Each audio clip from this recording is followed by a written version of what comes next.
That was a small murder of crows.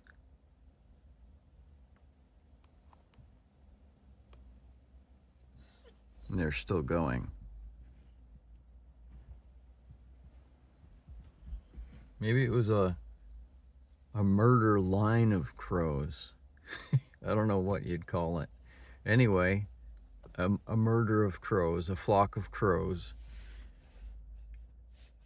We're in Hatfield, Massachusetts, and this is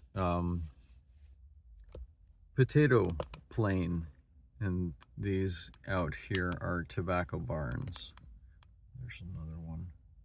There's a third one for hanging tobacco. Although this area is very wet, and just looking on the other side of the road there, you see that crop that's all tilled nicely. It's very silty, and often when it rains heavily, either the river floods or that plain fills with water. It'd be a great place for a rice paddy. I don't know why the farmer hasn't thought of that and installed rice there. Maybe because it gets dry. Who knows? And over that direction towards the river, between that tobacco barn and the river, which is just beyond those trees, there's a very swampy area that flows through this area down here. The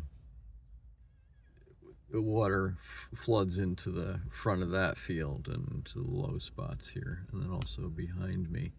And even farther over, this entire region of the valley, looking into this area, is called Lawrence Swamp.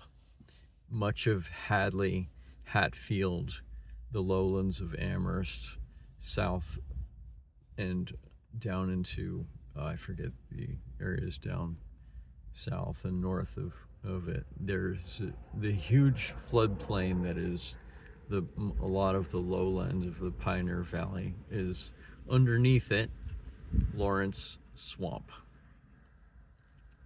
which is a great place in excavations and so on to find dinosaur bones, but I don't know where to look in the mud.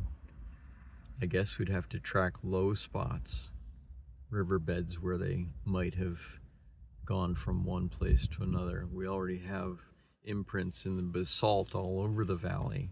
But there's another piece of geology and geological history of the Pioneer Valley of Western Massachusetts that people rarely touch on, is the lake that was here, Lake Hitchcock. People know about it, and you can look it up and research and so forth, but a lot of the valley that used to be back then is still now, and there are bits and pieces rising to the surface all the time. The area is loaded with dinosaur fossils and the like. And there are a few museums around that have relics and woolly mammoths and some of the mastodons and others.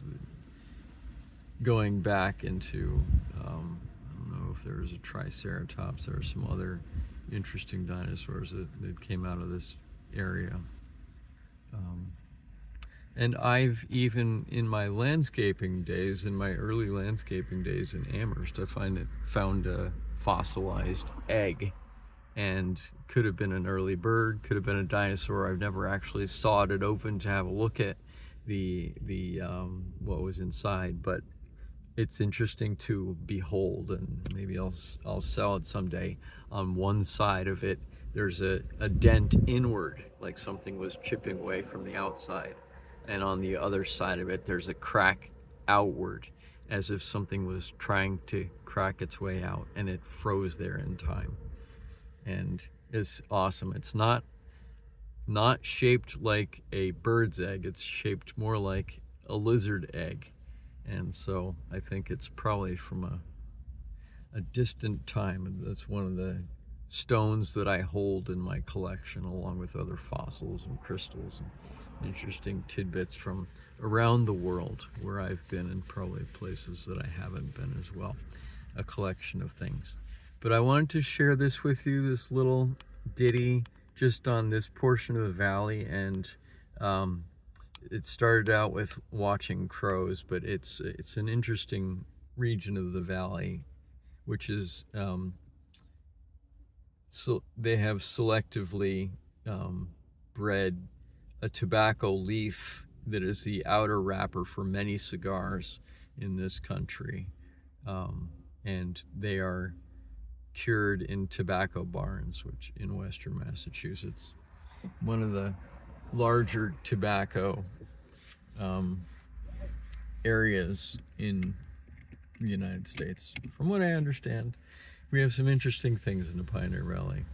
Thank you for watching. Have a great day. Cheers.